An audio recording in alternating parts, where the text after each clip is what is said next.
지난 수요일 날 김 목사님이 정말 그 한국에 어떻게 복음이 전파되었는지 또 선교사 입장에서 간단하게 소개했는데 정말 제가 보기에 너무 좋은 내용들이어서 함께 좀 나누려고 합니다. 자, 1882년에 조미, 조선, 조선하니까 우리 북조선 생각나네요. 우리 대한민국이 아니고 우리 조선이라는 동방의 이 이시조선, 조선이 미국과 수호 통상 조약을 체결했다고 합니다. 그리고 1883년 한 해 뒤에 7월 15일 날 우리 한국에서는 민영익, 홍영식, 서광식 이렇게 세 사람의 외교관과 그리고 수행원과 통역관 이렇게 해서 그 앞에 앉은 양반이 세 사람 같습니다. 이런 사람들을 드디어 미국으로 보냈다고 합니다. 그래서 미국까지 제물포에서 배를 타고 미국 샌프란시스코까지 가는 데는 약 2달이 걸렸다고 합니다. 2달이 걸려서 이제 워싱턴까지 못 가고 샌프란시스코까지 갔고요.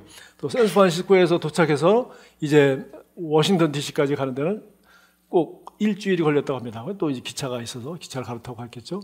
그런데 그 기차를 타고 가는 그 기차 안에 바로 이 사람들이 갓을 쓰고 수염 기르고 하는 이 참 희한한 이 조선족이 와서 이렇게 앉아 있는 것을 존 가우처라는 목사님이 거기 승객 중에 한 사람이었어요. 그래서 그분이 보고 가서 물어봤습니다. 당신들은 어디서 온 못하는 사람이냐고 하니까 영어 통역이 있었겠죠. 그래서 얘기하면서 우리 조선이라는 나라에서 우리가 미국과 수호조약을 맺어서 지금 이제 워싱턴 수도에 지금 이렇게 우리가 외교사절로 간다. 그러니까 거기에 복음이 전에 전파되지 않은 미전도 종족이라는 것을 이 가우처 목사님이 알고서 오자마자 즉시 이 사람이 감리교 목사였는데 미국 감리교 선교본부에다가 편지를 쓰면서 2,000불을 자기 개인 헌금을 2,000불을 보내면서 1883년에 2,000불이니까 지금 20만 불은 되지 않겠습니까? 엄청난 돈을 헌금을 하고 하면서 조선의 나라에 꼭 선교사를 보여줘 주십시오라고 이렇게 간청을 했다고 합니다.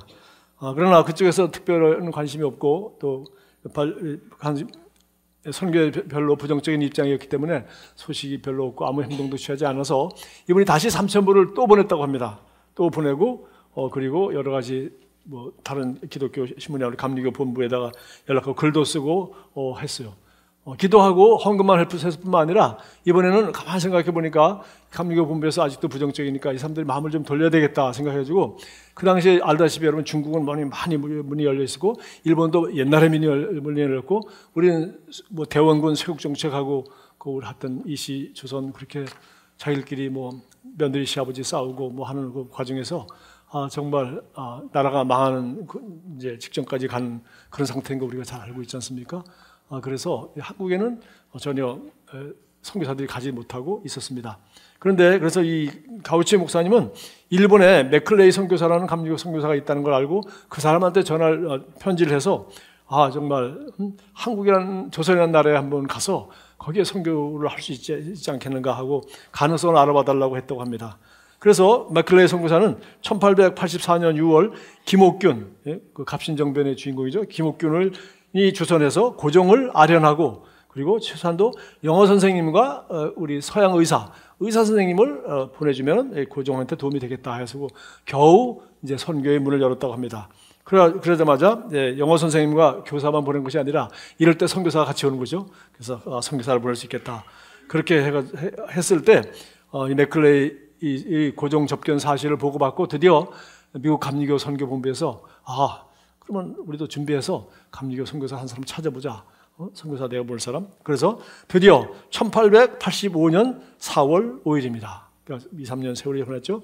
4월 5일 날 그날이 부활절 아침인데 드디어 저 가운데 있는 바로 사람이 감리교 최초의 목사 아펜셀러 목사입니다. 아주 젊은 아주 유능한 아주 인재였습니다. 그리고 또 이제 장로교 언더우드는 장로교 목사죠. 그래서 이 아펜셀러와 언더우드가 이제 장로교 목사 한 사람, 감리교 목사 한 사람이 제물포에 도착해서 그것이 바로 1885년 4월 5일 한국 땅에 그 전에도 약간씩 있었지만 이것이 공식적으로 처음으로 복음이 전파된 것이고 그때 와서 닥터 홀이나 그 외 다른 선교사들도 한국 땅에 얼마나 정말 한국 사람들이 미개하고 온몸엔 이가 버글버글하고 그리고 얼마나 가난하고 척박하고 그리고 술 먹고 겨울 내내 노름하고 여자들을 사람 취급도 받지 못하고, 그리고 아시다시피 이조 시대 대부분 농민들이 노예와 같이 살지 않았습니까? 그런 어려운 상황을 보면서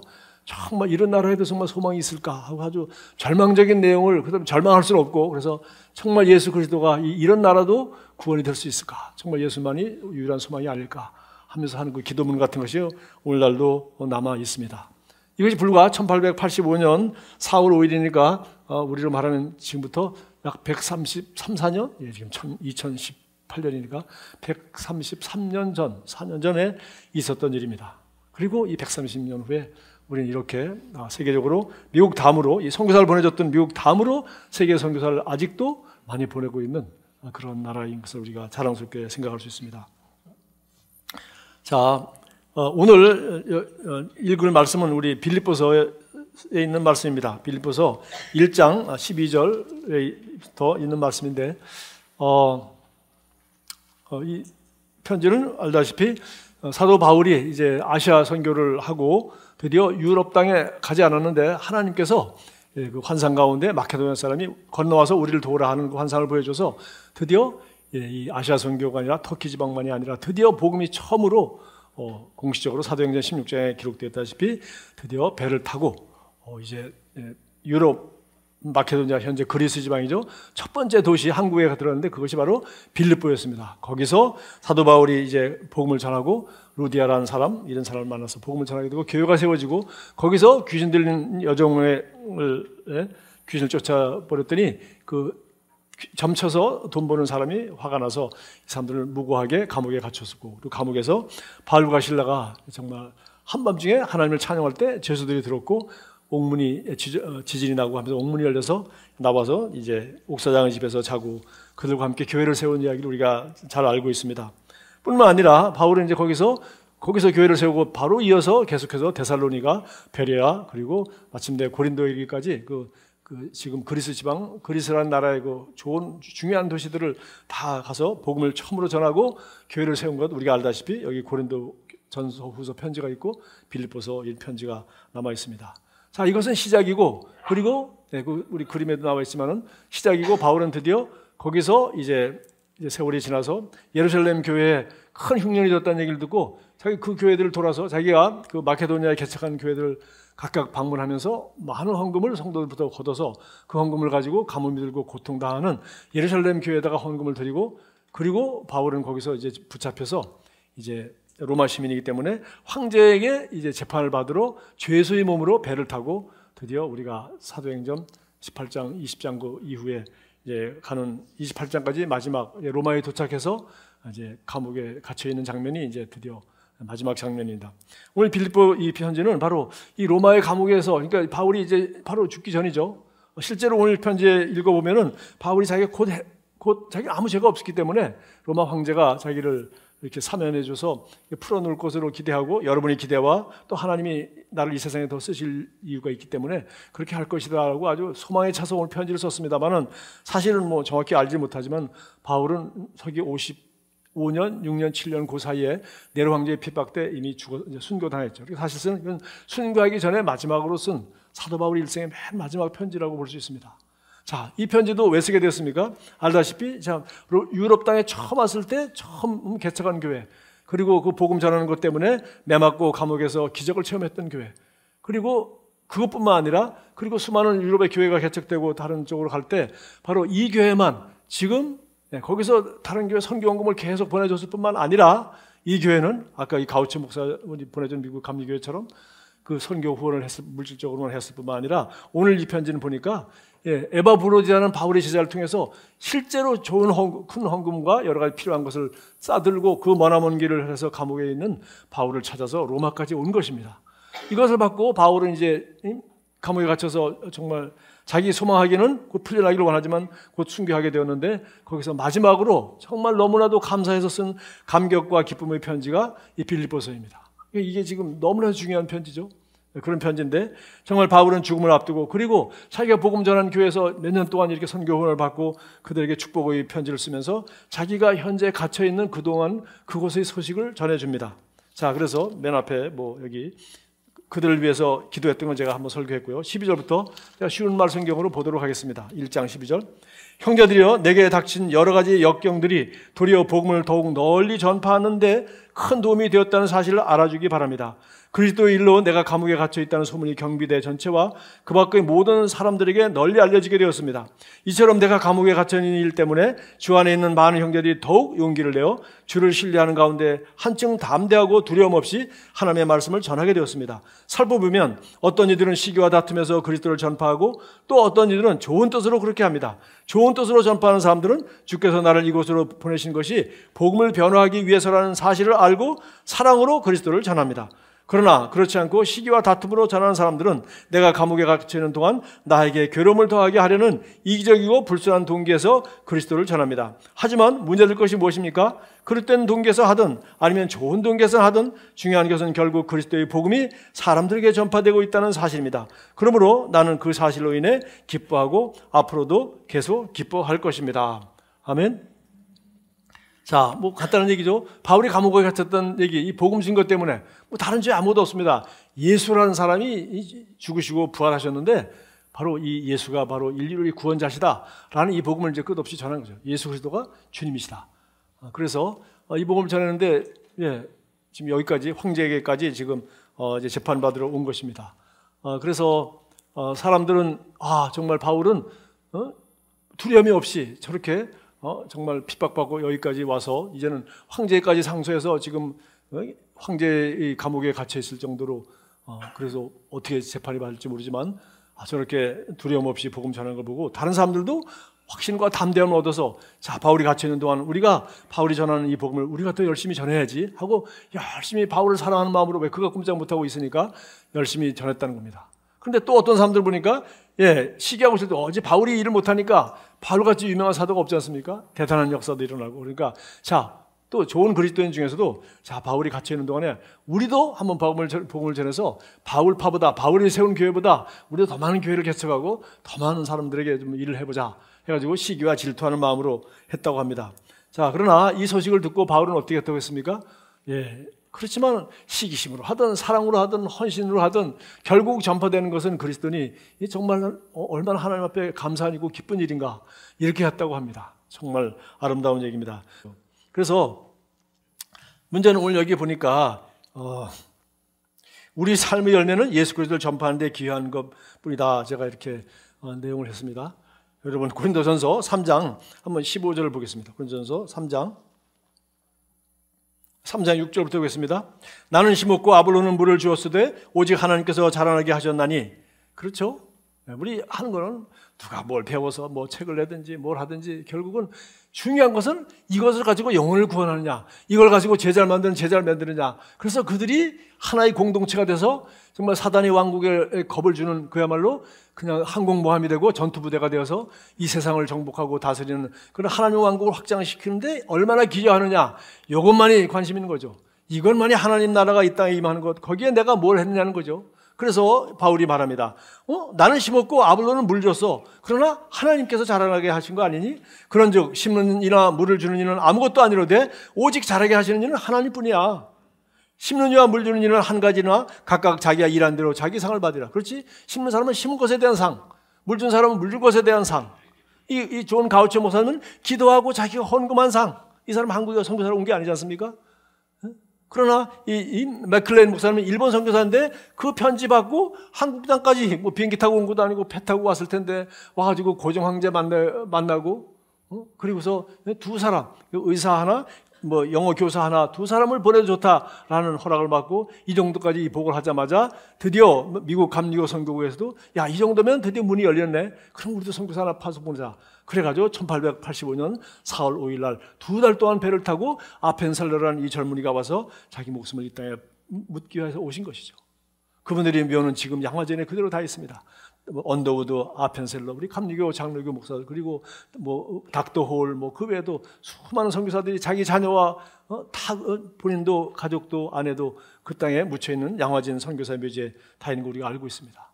그러니까 그들이 바로 그런 씨앗이 되고 물을 주는 사람이 되고 그들이 헌금하였고 그들이 기도하였고 그리고 아펜셀러가 왔고 또 그 후손들이 또 거기서 복음 전하는 복음을 하던 수많은 우리 선조 그리스도인들과 우리 한국교회 성도들과 목사들이 134년 동안 우리에게 지금까지 복음을 전파해 주셨죠. 제가 늘 뭐 농담삼아, 농담이 아니라 이렇게 제가 촌놈이라는 얘기예요. 충북도, 응북도, 제천군, 봉양면, 미당에 제가 19살, 18살 될 때까지 복음이 전파되지 않았어요. 교회가 없었어요. 그래서 제천 제일감리교회에서 우리 전도사 한사람, 박수일이라는 전도사님을 갓 결혼한 28살짜리 아기 하나 있는 사람을 보내줬어요. 그래 거기 누가 갑니까? 아무도 안 가는데 제 동생 어디 왔나? 제 동생 어디 있어요? 이래서 봐. 제 동생 초등학교 5학년. 예, 뭐 가든지 말든지 우리는 비박도 안 합니다. 저는 밥 먹을 때만 돌아오면 되니까. 그래가지고 2년 동안 거기 가서 구원받고 방언도 받고 공동묘지에 가서 기도도 하고 그 목사님이 아주 영적인 분이었어요. 그래가지고 맹훈련을 시키고 2년 동안 기도해가지고 절 전도했지 않습니까? 물론 그 전에 교회 가자 할 때 나한테 6살 차이 나니까 야단 맞고 꼼짝 못했습니다. 6살 차이니까 이거.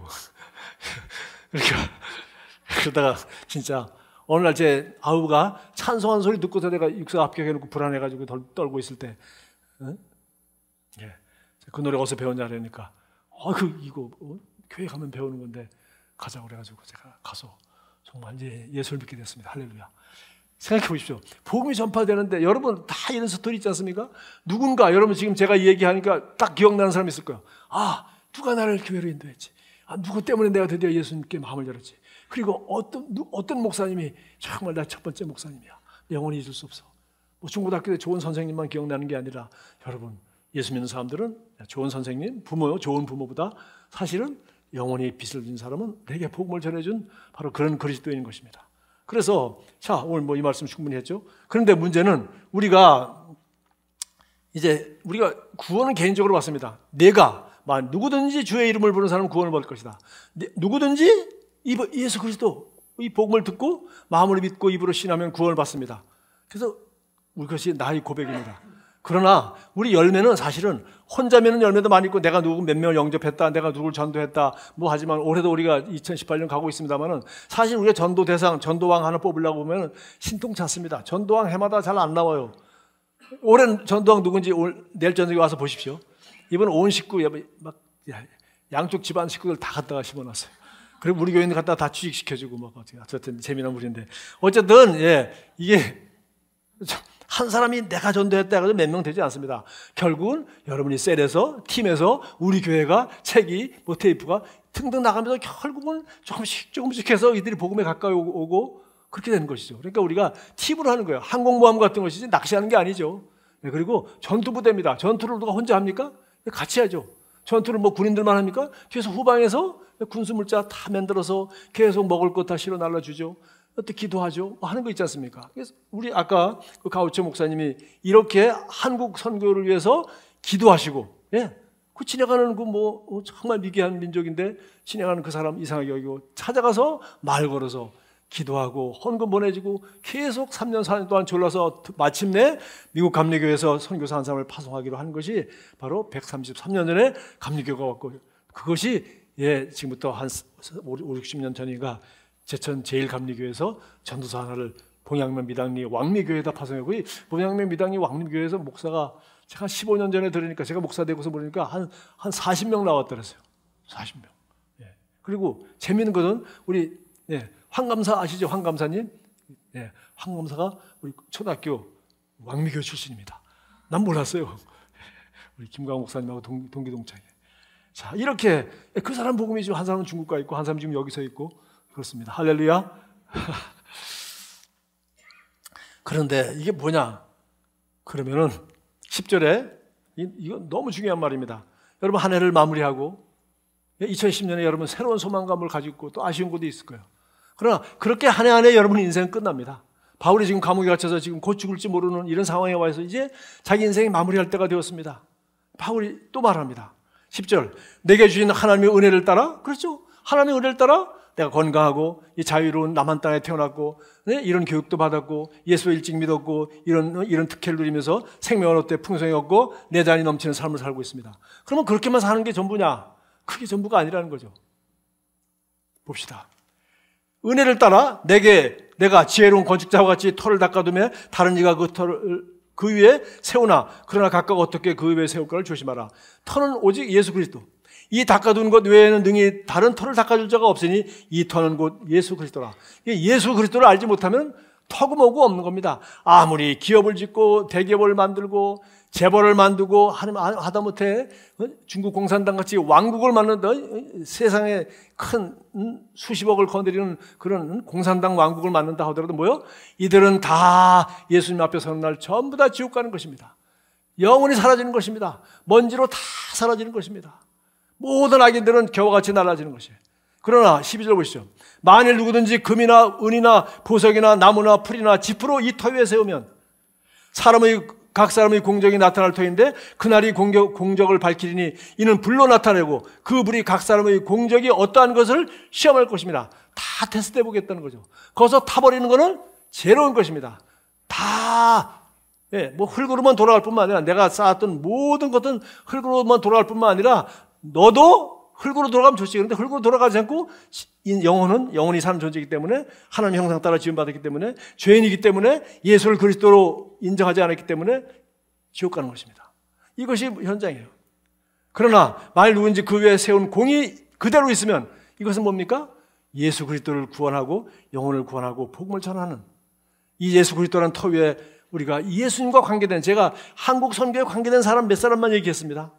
처음 몇 사람. 그러나 지금 130년 동안 여러분 인생 동안에 여러분의 신앙생활을 위해서, 그리고 여러분이 예수 믿고서 다른 사람이 예수 믿도록 여러분이 무슨 일을 했습니까?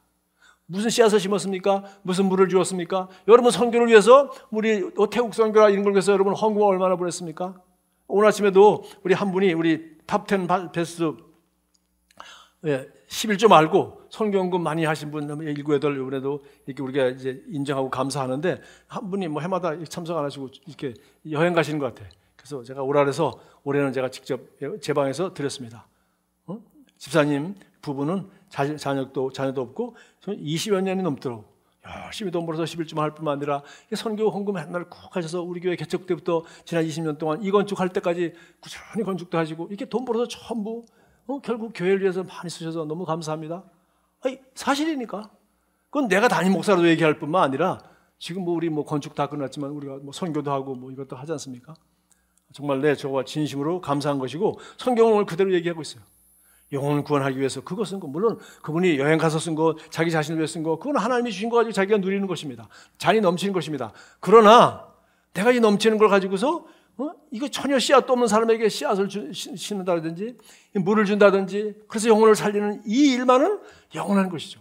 그것만이 여기 뭐라 했습니까? 공적이 불타면 14절 만일 누구든지 그 위에 세운 공이 그대로 있으면 상을 받고 누구든지 그 공적이 불타면 해를 받으리니 그러나 자신은 구원을 받되 불 가운데 받은 것 같으리라. 잘 먹고 잘 살고 다 해도 이 영혼 구원과 관계없으면 뭐예요? 지는 구원받죠. 왜? 예수 믿었으니까, 예수를 주로 신했으니까. 그러나 불 가운데 구원받은, 불 가운데 어떻게 하죠? 불나면 속옷도 못 챙기고 그냥 도망 나갑니다. 다 없어지는 거예요. 너희가 영혼 구원과 관계없이 내가 불의한 재물로 친구를 사귀라. 네가 이 땅에 있는 모든 시간과 재물과 재능과 모든 걸 가지고서 영혼 구원과 관계 있는 거 아니냐라고 말했어요. 그렇지 않은 그거 관계없는 거는 다 타는 것입니다. 제가 군대 생활 5년밖에 안 했지만 군인들은 부대 옮길 때마다 진급할 때마다 맨날 이게 많아요. 갈 때마다 무슨 풀라고 해가지고서 이렇게 해가지고 군인들 이것도 좋아해요. 그러다가 귀가는 수고하고 잘했다 해가지고 상 주고. 그다음 미군 부대 있을 때 내가 무슨 동메달 탄 것도 있고 이거 그지 같은 거 몇 개 있는데. 이사 가면서 내가 이제 육군대위 제대하면서 이게 뭐야? 내가 별을 몇 개 단 것도 아니고 또 별을 몇 개 달면 뭐 합니까? 온갖 희한한 별 장군 다 있는데. 그래서 제가 다 없애버렸어요. 자, 세월이 지나서 재밌는 얘기 이렇게. 우리 교회 오래된 성도 중에 김형옥이라는 권사님이 계십니다. 올해 99세 우리 사모님, 어머니, 제 장모님인데 그 집에 갔더니 우리 교회 아주 골동품이 여전히 있어요. 그래서 제가 우리 교회 개척해서 한 2년 그 사이에 가락동에 있을 때 이제 새신자가 와서 전도하고 한 사람한테는 제가 내가 나를 사랑하시냐 하고 예담교회 내가 나를 사랑하셔서 이렇게 딱 목각을 나무는 아니고 플라스틱 찍은 겁니다. 붓을 멋있게 써가지고 하고 그 다음에 다른 교회 우리 장로님 같이 다른 교회 소망교회 권사님처럼 다른 교회 다니다가 이 개척교회 와서 이제 헌신하겠다. 우리 진짜 소망교회에서 온 사람 두 형제밖에 없습니다. 그렇게 오셔. 이런 사람들은 내가 나를 사랑하느냐 주는 게 아니라 세로로 기쁜 데로 가서 그물을 내려 고기를 잡으라. 너 잘 왔다. 이제부터는 기쁜 데로 와서 그물을 내려 고기 잡는 영혼 구원하는 이 개척교회 하는 일에 참 잘하셨습니다. 그걸 갖다 줘요. 그랬더니 뭐 어쨌든 나중에 보니까 그것만 받고 그것도 몇 달 있다가 딴 교회로 가버려. 그래서 내가 이거다. 신방 그다음부터 이제 갈 때 한 5년 하다가 내가 집어쳐 버렸어요. 근데 지금 나도 없고 아무도 가진 사람이 없어요. 아무도 혹시 있는 사람 손 들어보세요. 근데 김영옥 권사님 집에 권사님 집에 있구나. 김영옥 권사님 집에 가니까 그게 아직도 이렇게 걸려 있더라고. 또 뭐 요번에 보니까 또 이분이 우리 교회 오시기 전에 어머니가 전도받고 그 희경동에 우리 장인 어른 계실 때 그 동네 교회 조그마한 개척교회 나갔는데 거기서 장한 어머니상을 탔어요.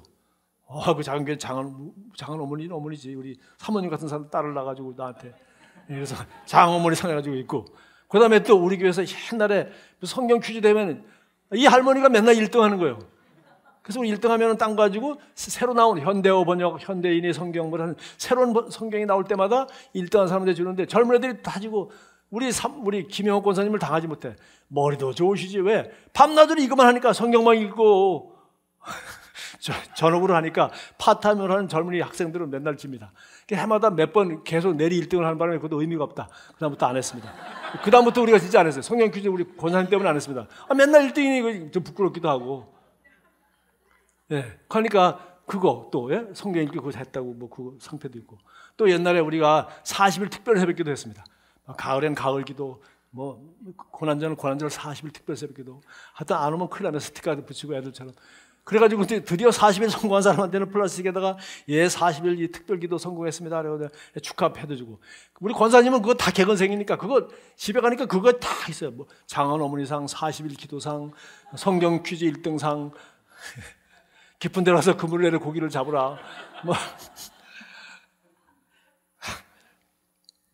세월이 지나고 어째서 나이가 들으니까 뭐요? 뭐 골프 치는 분들은 우리 장로님도 있을 거야. 집에 가면 뭐 있죠? 뭐 어디서 1등 했는지 모르지만 뭐 딱 한 거 하나 갖다가 하더라고. 골프 언제 뭐 하나 했다. 뭐 그런 거 다 하죠. 그런데 여러분 돌아가시고 나면은 그 누가 처분하죠? 여러분 자녀들이 우리 아버지 골프 이거 이글이 뭔지 모르지만 이글 한 거야. 이글 기념이야. 이거 내가 영원히 간직해야지. 할 자녀가 있어요, 없어요? 없습니다. 여러분, 저도 집에 지금 제가 어제 모아놓은 사진, 그 다음에 제 아내와 제가 사우디에서 있으면서 주고받은 편지 이만큼, 그거도, 그거 누가 읽겠습니까?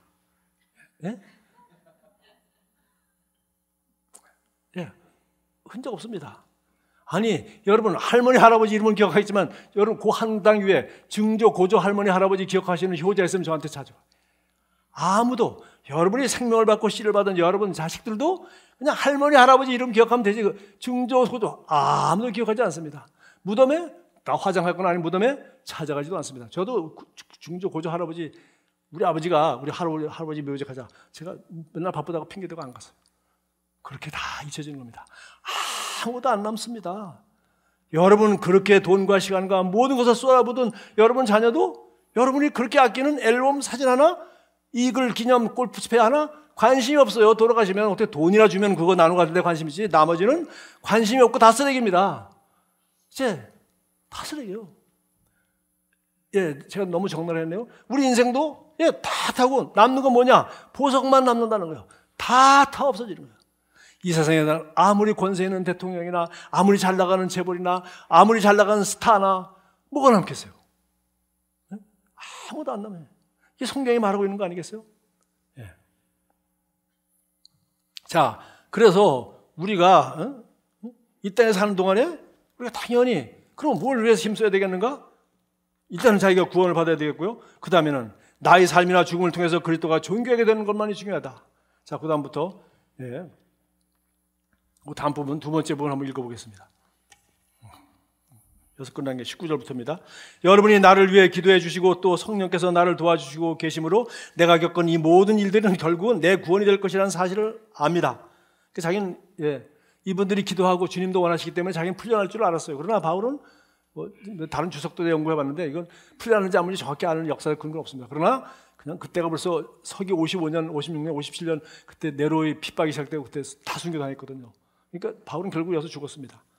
그러나 내가 20절, 그러나 이 감옥에서 이 사람이 이제 마지막으로 원하는 건 뭡니까? 내가 간절히 기대하고 소망하는 것은 내가 어떠한 경우에든지, 그러니까 죽든지 살든지 부끄러움을 당할 만한 일을 하지 않고 어떤 핍박과 어떤 끔찍한 사형이 나를 기다리고 있다 하더라도, 난 사자밥이 되더라도 난 이것 때문에 내가 믿음을 부인하거나 그렇게 하지 않고 담대함으로, 담대한 마음으로 내가 살든지 죽든지 내 몸을 통해서 오직 그리스도께 영광을 받게 되는 것입니다. 그런 까닭은 내게 있어서 사는 것이 그리스도시니 죽는 것도 유익하기 때문입니다. 죽어도 멋있게 죽어야지. 정말 저 마지막 순간까지 저 사람은 정말 부활한 예수를 믿는 사람 저렇게 죽는다.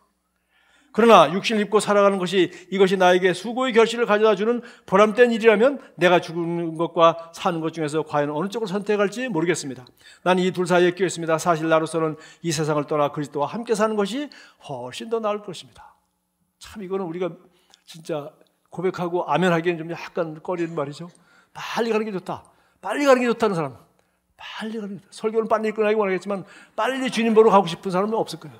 2019년이 오네. 나 2018년은 꼭 주님 보고 싶었는데. 사람은 아무도 없을 거예요. 어쨌든 간에, 그런데 바울은 반대예요. 나는 빨리 주님께 하고 싶다. 그게 훨씬 좋다 그랬어요. 보십시오. 23절, 나는 이 둘 사이에 끼어 있습니다. 사실 나로서는 이 세상을 떠나 그리스도와 함께 사는 것이 훨씬 나을 것입니다. 그러나 여러분에게는 내가 육신을 입고 계속 이 세상에 머무는 것이 더 필요할 것입니다. 여러분에게는, 우리는 우리 자녀들 시집장가 갈 때까지는, 우리 애 클 때까지는 내가 살아야지. 우리가 병 걸리지 않고 건강하게 살아는 거 첫 번째 떠오르는 게 우리 어린 자식들 그런 거 아니겠어요? 그러나 바울은 그의 어린 자식이 바로 교회입니다. 바로 자기가 수많은 전도했던 이 문제 많고 어려움 많은 교회죠. 자기처럼 감옥 가서 지금 순교당하지는 않지만 여전히 핍박 가운데 고통당하고 있는 교회, 그 교회들을 위해서 바울은 필요한 사람이죠. 이것을 확신하기에 나는 세상에 더 남아서 여러분의 믿음의 발전과 기쁨을 위해서 여러분과 더불어 일해야 할 것입니다. 할렐루야. 일을 해야 된다는 거죠. 일을 해야 돼요. 그래야 내가 다시 여러분을 방문하게 될 때 그리스도 예수 안에서 있는 여러분의 기쁨과 자랑거리가 나로 인해 넘쳐 흐르게 되기를 바랍니다.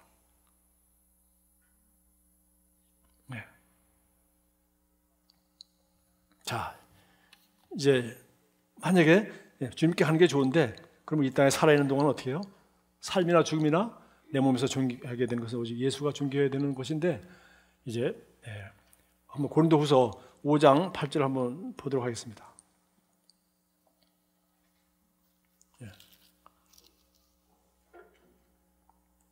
우리가 담대하여 원하는 바는 차라리 몸을 떠나 주와 함께 있는 그것이라. 그런즉 우리는 몸으로 있으나 떠나든지 주를 기쁘시게 하는 자가 되기를 힘쓰노라. 이는 우리가 다 반드시 그리스도의 심판대 앞에 나타나게 되어 각각 선악간에 그 몸으로 행한 것을 따라 받으려 함이라. 여기 우리라 그러네. 전부 우리가. 그래서 앞에는 개인적인 걸 제가 주로 얘기했습니다. 구원받는 거, 그 다음에 개인적으로 가는 게 좋아.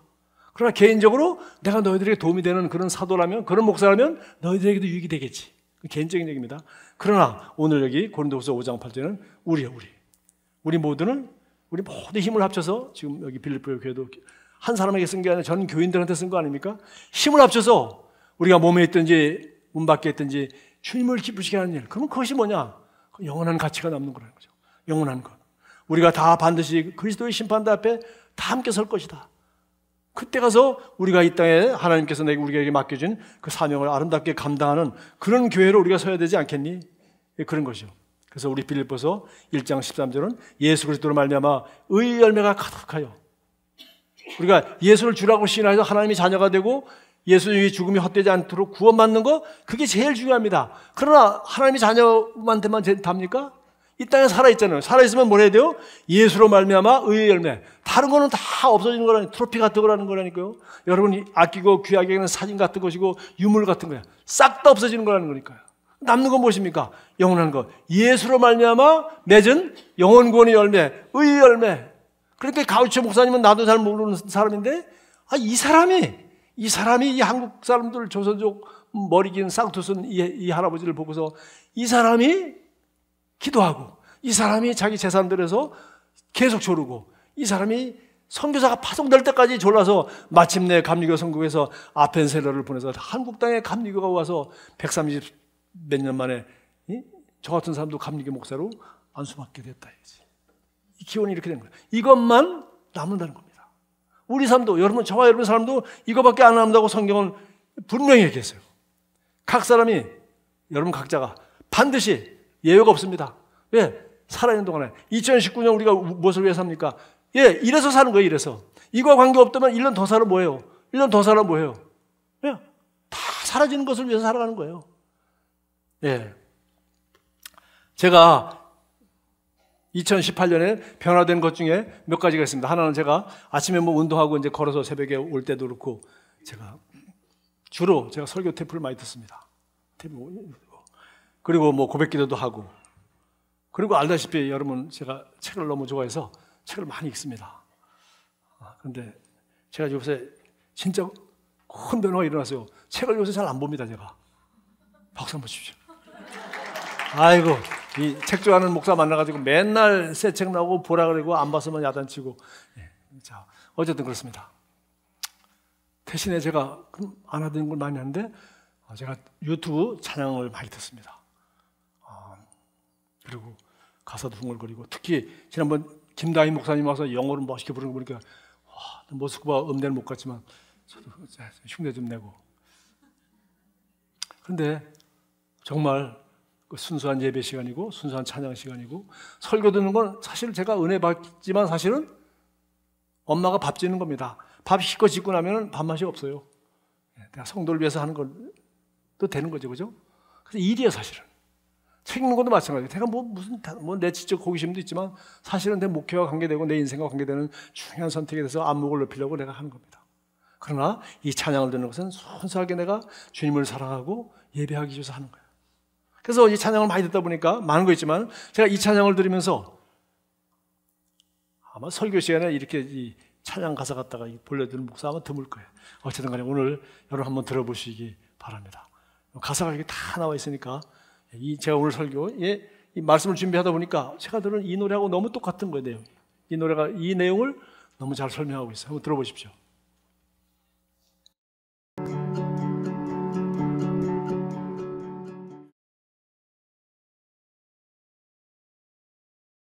예, 가사 제가 엉성하게 번역해서 나눠드렸으니까 집에 가서 잘 들어보시고 또 한번 같이 은혜 받으시기 바라고요. 우리 아이들하고 같이 하면 애들 좋아할 거예요. 영어 실력도 늘고. 자, 전 두 가지만 하고 오늘 설교 내용 마무리하겠습니다. 하나는 여기 뭐라고 얘기했습니까? 예, 진정으로 중요한 것은 내가 사랑하는 사람들에게 진실되게 살아내는 것이다. 뭐 때문에? 그것이 예수님한테 배운 것이고, 그것이 예수님 때문에 내 남편은 이렇게 좋은 남편이야. 예수님 같이 우리 아빠는 이런 사람이었어. 그리고 예수님 같이 우리 아버지는 이렇게 살았어. 누구? 다른 사람이 무슨 친구가 무슨 여러분 장례식에 왔다 가서 부전하고 하는 수백 명이 그게 중요한 게 아니죠. 여러분 가장 사랑하고 여러분이 가장 귀하게 여기고 여러분 인생을 가장 많이 바쳤던 그 사람들이 여러분을 생각하기에 참으로 우리 아버지는 주님께 성실하게 사신 그런 분이다. 예. 그래서 우리 여기 30년 동안 같이 우리 교회를 같이 섬기는 우리 장로님, 권사님들 부부도 계십니다만은 정말 얼마나 부부간에도 30년 살기 쉬운 게 아니에요. 형제간에도 돈 문제 생기고 하면 또 나누고, 여러분 형제 많지만 잘 보지도 않은 사람들 있잖아요, 솔직히. 그게 아니죠. 정말 오직 예수 때문에, 복음 때문에. 난 정말 우리 교회에서 잠깐 10년 이상인 사람들한테 내가 한 번씩 절하고 싶어. 30년 된 사람한테 3번 절하고 싶어. 내가 어떤 사람이 내가 너무 잘하기 때문에 제 아내야 할 수 없이 참아주지. 그러나 여러분 참을 이유가 하나도 없잖아. 언제든지 가면 돼. 더 좋은 게 많잖아. 더 훌륭한 목사님 얼마나 많아. 그러나 사람들은 왔다가 가는 거예요. 그러나 여러분이 정말 사랑하는 여러분 자녀가 여러분을 대해서 어떻게 생각하는지, 신실된 삶을 살았다고 생각하고, 그것이 바로 우리 아버지는 참으로 아름다운 그리스도인이었다. 꼭 장로, 집사 타이틀이 중요한 게 아니에요. 이게 중요한 거죠. 두 번째, 그 다음에 내가 살 수 있는 한 번뿐인 인생을 통해 나는 모든 순간이 오직 예수만을 가리키도록 하리라. 저 사람은 이 일도 하고 저 일도 하고 이것도 하고 저것도 하고 했는데 전부 다 예수님 때문이야. 복음을 위해서 하는 거야. 라고 사는 것, 그것만이 중요하다는 겁니다.